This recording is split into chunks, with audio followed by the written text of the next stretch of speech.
There's something wrong with building 213 on Merrill Lane from the outside.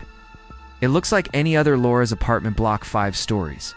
Dull concrete and flickering motion lights that never quite work right. But anyone who's ever lived there knows the elevators behave. Strangely, there are 5 floors, numbered 1 to 5.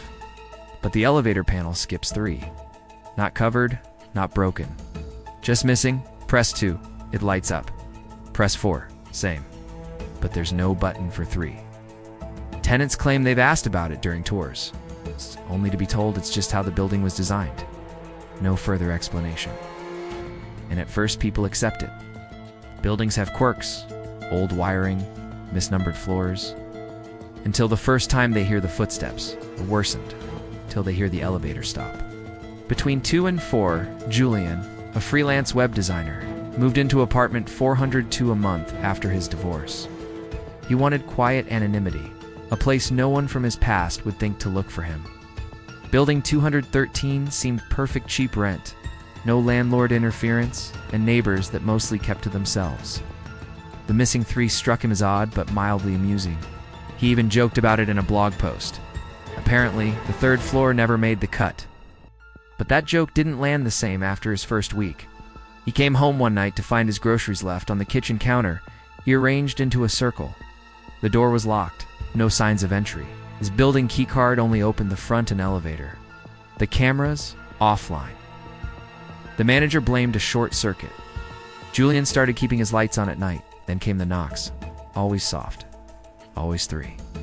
Coming from the floor beneath him. Except there was no apartment directly below 402. Just 301 and there was number 3rd floor on the elevator. Curious, Julian took the stairs the next morning. They went from 2 to 4 with no interruption. No hidden door. No wall seams. Nothing. But as he turned to head back up, he thought he heard a voice behind the concrete. A breathless whisper, low and deliberate. Couldn't make out the words, but he felt them. In his throat. In his chest. Feeling like being watched from inside the walls. That night, when the elevator doors opened to take him home, he hesitated, because for just a second, the display showed 3, and the doors didn't open to 4. Julian didn't tell anyone at first. Not about the 3 on the elevator panel, not about the knocking, not even about the voice he thought he heard through the concrete. He kept convincing himself it was stress, a trick of the eyes, a glitch. But he couldn't stop thinking about what would have happened if he had stepped off when the doors opened that night. They hadn't led to a hallway, just a brief glimpse of a space with no light. Only the faint silhouette of another elevator shaft, one that didn't match the building's layout. He told himself it was sleep deprivation. Then, a few days later, he bumped into a tenant from 5B in the laundry room. Her name was Clara. She looked pale, disoriented, like she hadn't slept in weeks. When he casually mentioned the missing 3rd floor, her eyes locked onto his. "You saw it too?" she asked. Her voice wasn't surprised, it was terrified. Clara pulled him aside, away from the cameras, and spoke quickly, like someone afraid of being overheard. "I've lived here for almost a year," she said. "Most nights are normal, but sometimes the building shifts." Julian asked what she meant, but she just pointed upward. "My friend lived in 3C. She moved out last December. At least I thought she did.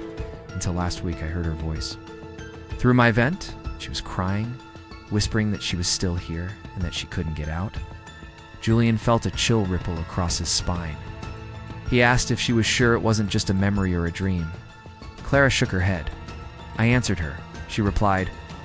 "She told me not to take the elevator after midnight. Not if it pauses." Then she showed Julian something. A piece of paper slid under her door the night before. On it was a floor plan of the building. 6th floor was drawn in, crossed out in red ink. Below that, in shaky handwriting, 3 is not a number, it's a door. Julian left the laundry room with the page in his jacket pocket and a weight in his chest. He tried to rationalize it, to ground himself, but the apartment was different now. The air felt denser, colder, like the walls were pressing inward. His cat, Nero, refused to enter the hallway. That night, he turned the lights off, just to test himself, see if he was imagining things. As soon as the last lamp clicked out, a low hum began to vibrate through the floor. Not the sound of plumbing or machinery. It was rhythmic, mechanical, like an elevator moving, but not stopping, just cycling endlessly. He turned the lights back on. Silence. When he opened his door to check the hallway, everything was still, till he looked toward the elevator at the end of the corridor. Its floor display was glowing, but instead of numbers, it was blank. Just a pulsing red square, waiting. The next day, Julian called the building manager. Didn't mention the elevator or the strange paper, just asked about floor plans. The man on the phone, whose name tag only read M. Ferris, was polite but guarded. "There is no third floor," he said flatly. "Just a design quirk. You know how some buildings skip 13? Same thing." Julian asked if he could see the blueprints anyway. Ferris chuckled, but there was no humor in it. "Blueprints don't show what isn't there." Then he hung up. That night, Julian walked the stairs again, carefully, counting each step. The second to the fourth floor, there was a longer stretch than usual, twice as long. No doors, no interruptions. It's just concrete walls and one dim light overhead. In the middle of that stretch, he paused and knocked once, just to prove there was nothing on the other side. He expected silence. Instead, he heard a knock back. Exactly one. From inside the wall, Julian ran back up to his apartment. Every instinct screamed to leave, but something deeper, something cold and strangely curious, kept him frozen in place. He turned to the sheet Clara had given him, looking again at the words, "3 is not a number, it's a door." That night, he set up a camera outside the elevator, motion activated. Just in case, the next morning he reviewed the footage. For most of the night, nothing. Just static hallway footage and occasional flickers from the faulty lights. But at 3:17 a.m., the elevator opened on its own. Oh, no one inside. No one entered. But the lights on the panel glowed faintly, and for 3 frames, the display read 3 behind the elevator. Here, barely visible in the darkness, was a shape, vague, hunched, and moving slowly toward the door. Julian paused the video. The shape never exited. The elevator closed again, and the building was still. He emailed the footage to himself, but the file corrupted during download. The timestamp remained, but the image was unreadable. Julian tried to sleep, but the sound returned. The mechanical hum, the pulsing static, and something else, a voice that didn't echo in the air, but vibrated in the bones. A voice that didn't speak in words, but in weight, pressure, and intention. He woke up hours later, unable to remember when he had fallen asleep. The apartment smelled different. Musty, wet, like soil or mold. On his mirror, faint and smeared by condensation, were 3 digits. 303. That number didn't exist. But as he wiped the mirror clean, his own reflection lagged for a fraction of a second. Just long enough for him to see that it blinked. And he hadn't. Julian stopped leaving the apartment at night. The hum from the elevator was more frequent now, and his hallway lights began dimming on their own. Once, during a power flicker, the apartment went dark for just a second, and, when the lights returned, all the picture frames in his hallway were upside down. His neighbor, from 4A, a quiet man named Dev, knocked on his door that evening. "I saw you," Dev said, voice low, "in the elevator last night." Julian frowned.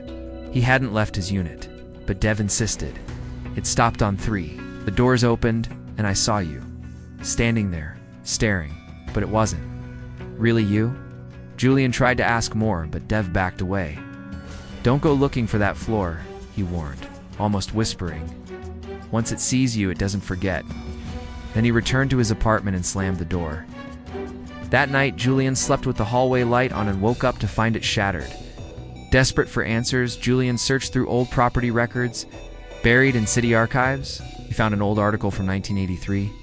The building had once had a 6th floor, but after a structural failure during construction, it was sealed off and removed from blueprints. The article referenced a central shaft collapse, which claimed 3 workers who were never recovered. The strange part? The collapse happened on what was then listed as the 3rd floor. The exact words from the report: structural anomaly in the vertical column between floors. 2 and 4 resulted in an unsalvageable cavity, area permanently sealed. Julian kept reading. That same week, tenants reported voices in the vents and elevator doors that wouldn't tee open to any floor but sounded like they had. One handwritten police note at the bottom of the file read, Someone knocked from inside the shaft, but no one was down there. That night, Julian decided to test everything. He stepped into the elevator at 3:10 a.m. with the building silent around him. He pressed and held buttons 2 and 4 at the same time, then released. For a moment, nothing happened. Then the lights in the elevator flickered. The panel went dark. When it returned, it read 3 and the doors opened. But instead of another hallway, he was met with a cold draft in a corridor he'd never seen before. The air smelled of rust and stagnant water. The walls were narrow and unfinished, lined with flickering fluorescent lights that didn't belong to the building's system. He stepped out slowly. The floor groaned beneath his weight. Behind him, the elevator doors closed. Then the panel disappeared. Now the wall was solid. No buttons, no seams. Just Julian alone. In a hallway that shouldn't exist. The hallway was wrong. Too long for the building's dimensions. The light buzzed above, flickering in uneven rhythm, casting shadows that didn't follow Julian's movements. Doors lined the corridor, but none had numbers, just cold steel panels, seamless and silent. He walked slowly, counting steps. 13 doors. On the 14th step, the lights behind him cut out one by one. Panic rose in his throat. He turned to go back, but the hallway behind him was now solid wall. No lights, no elevator.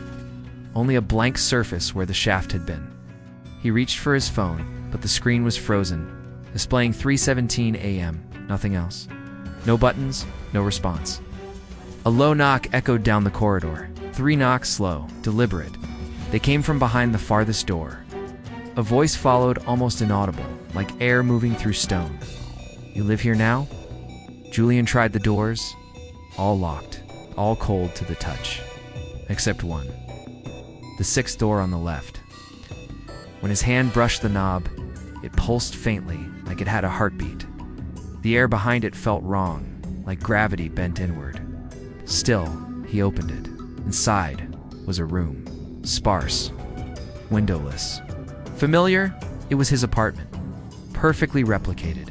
Same rug, same desk, same cracked mug on the table. But it was off. Too still, too silent. He stepped inside, and the door closed behind him, automatically locked. The lights dimmed. On the wall, a mirror, but the reflection didn't match. His reflection stood still as he moved, blinked differently, tilted its head, and then it smiled. Julian backed away, but the door was gone. The walls began pulsing, breathing. The reflection raised a hand not to wave but to point. Behind Julian, they never found him. Not really. Days later, the manager reported the elevator malfunctioning again. Repairmen arrived, and during inspection, one of them heard soft knocking. From behind the shaft wall, they drilled and found nothing. No door, no cavity, just solid concrete. But one of the cameras in the hallway caught something strange. At 3:17 a.m., the elevator display briefly lit up as 3 once again. And in the reflection of the polished metal doors, there was a silhouette. It didn't move like the others. It didn't wait for the elevator. It watched, and then it stepped backward into the wall. Since then, tenants avoid the building's elevator after midnight. Some say if you hold the buttons just right, it still opens. Others say it doesn't need buttons anymore. It chooses you. When it does, you don't write it down. You write it in.